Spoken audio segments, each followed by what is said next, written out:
Başbakanın bir kez daha rest çektiği dokunulmazlıkların kaldırılmasına HDP'den tepki gecikmedi. Demirtaş 3 partinin değişikliğe evet demesine tepki gösterdi. Şeref madalyamız olur dedi. 3 parti birleşip anayasayı değiştirme kararı verdikten sonra bizim yapacağımız bir şey yok.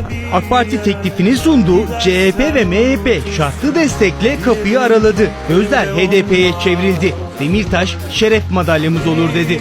İntikam alma, siyasi öç alma girişiminin bu kadar iştahla desteklenmesi çok büyük bir hatadır. Dokunulmazlıklarımız kaldırılacaksa bu bizim ancak şeref madalyamız olur. Teklifin yasalaşması için 367 oy yeterli. AK Parti'ye gelen muhalefet desteği sonrasında bu değişiklik için gerekli sayıya ulaşılıyor genel kurulda. HDP üçlü harekete tepkili. Siyasi intikam için parlamentoda anayasaya aykırı değişikliği bile göze alan anlayışa karşı dik durma. Son günüme kadar, kalp durana kadar.